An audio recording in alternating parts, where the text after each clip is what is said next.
I'm putting in melted and soft butter. So we're gonna beat the butter until like it's all beat up, and we're gonna mix it. So we're gonna start at slow speed, and then we're gonna go up higher. The butter needs to look like all gooey and sort of a little yucky, but not Fluffy. yeah, creamy and fluffy. That's what I mean. And don't put your fingers in there because they might get chopped off. You don't want that. And then I'm going to pour 1 cup at a time, and you have to spread it around so it's not all in one tiny end. So I'm going to pour this in.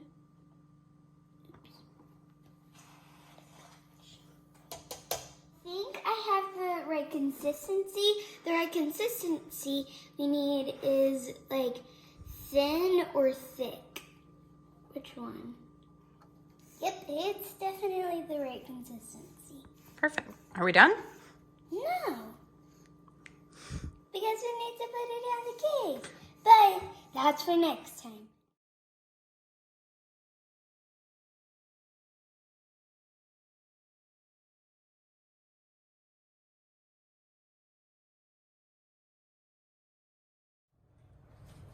Welcome back. We have these bowls full of icing, and so we're going to dye them with food dye. And so what colors that we chose are neon green, neon pink, red, and we're going to do a mix of neon pink and yellow. So I'm gonna do the neon green first, and then we're going to mix it with this spoon. So every spoon has its own bowl, because if you use one spoon for all the bowls, then you will have a ton of mixed up colors. I'm going to mix it up until I don't see any more white. If I see any more white, then I'm gonna keep mixing. Oh, those big globs, I'm going to mush them down with the bottom of my spoon. But don't make it too loud, because if like you have a baby and he's taking a nap while you're baking, then you might need to be a little quiet. Your parents might be mad at you if you wake the baby. So you also need to scrape the bottom, because there might be some food dye hiding in the bottom, and you don't want to have the colors unfair. You want the colors to be even and fair. And if you accidentally overpower it, it's okay. You can just add some more white frosting and make it a little lighter. I like that, but I don't know if there's some food dye hiding in the bottom, so I'm going to scrape the bottom. There it is. There's some food dye right there. Now we move on to the next color. So I'm going to do exactly the same as I did last. I'm going to start with too little. Hold on. I'm going to start with a little bit, and then I'm going to move on if it's too little, and if it's too little and I need more and it turns out to become like violet pink, I don't want it to be violet pink. I want it to be exactly red. So I'm going to move on. Now, here's the tricky part of this one. This one I'm going to be mixing. So what you want to do with mixing is you want to get the two colors, and then you're going to put one color in at one time, but you're not going to mix it once you put in one at a time. You're going to put the other in after you... Don't add too much like I accidentally did. But you're going to add a little bit every time. And then you're going to mix it. This is the biggest one, I think. If you think that you have too much of one color and you need to have the other color stand in the spotlight a little more, then you're going to add a little bit more of that. I think it looks great, but we need to scrape the bottom to make sure that there isn't any food gel in it. Nope, I don't see any.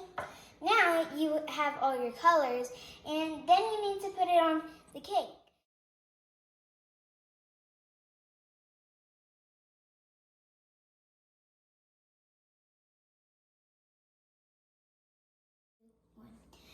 So, welcome back. So, you're going to get a little of food dye, and you're going to just scrape it with your spatula.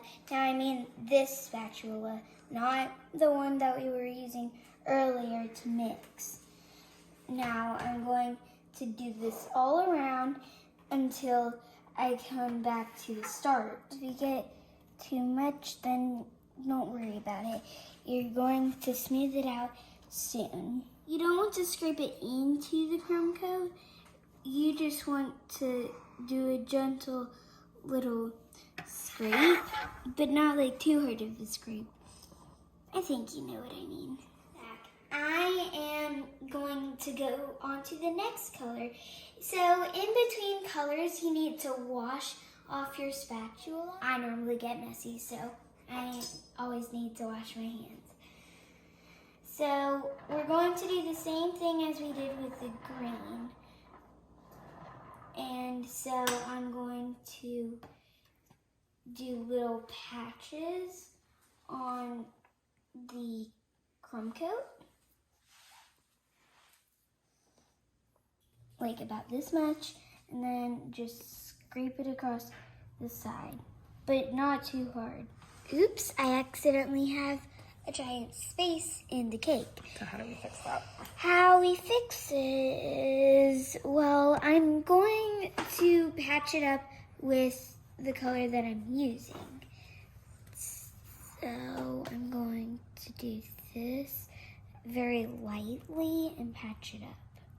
It doesn't have to be perfect because later you're going to like scrape it and it's going to look very, very smooth.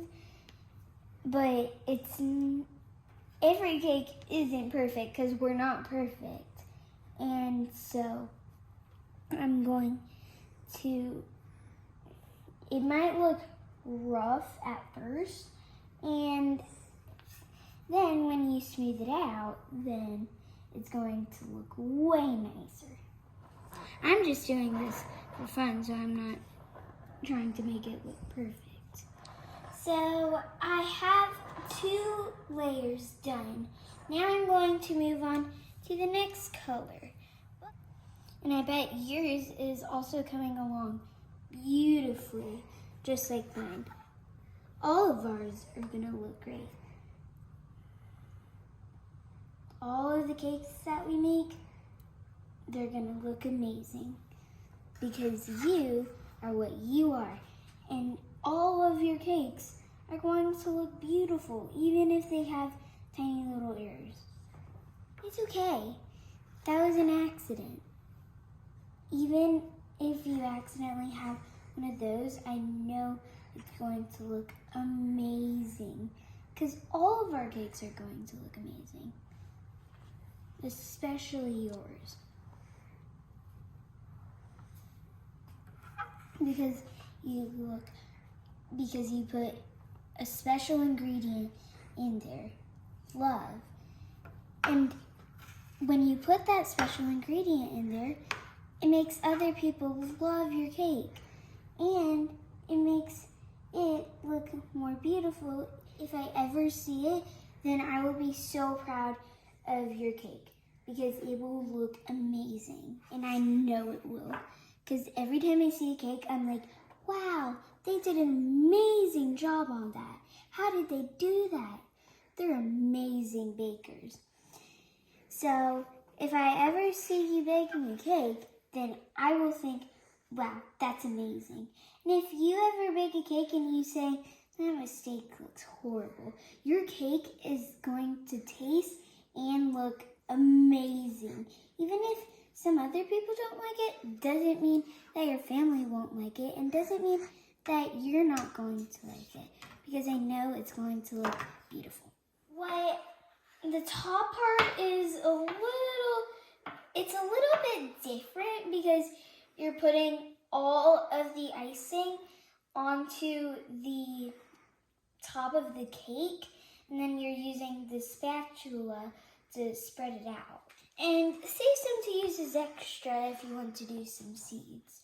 And so I'm going to spread it out, and I'm going to make sure that I have all of it spread out. So I've got most of it, and I don't want the two colors to mix together, but I want them to touch. If you're doing a watermelon cake, then this is what yours might look like. I know that you might not do the same colors, but this is the colors that I chose. You're going to need to use a scraper like this. You're going to use the bottom, like the flat part. You're going to do this, but very lightly. It's sort of like petting a cake dog. So you're gonna pull the scraper towards you. You see how I've smoothed it out? It's because I used the flat part and pulled it towards me very lightly. And now I'm going to do the edges. It's the same except for you're turning the turning table if you have it. If you don't have a turning table, you're going to do this, and you're going to swap hands around. So you see how I've gotten the top good? So that means you get to move on to the bottom. You have to put it flat to it so that you can get all of it good. So now you've done the ombre part of the watermelon cake. So now you have to create the seeds. So you sort of want like a teardrop like that. I might want it a little bit more smaller, but I hope you've enjoyed making a watermelon cake. Peace out.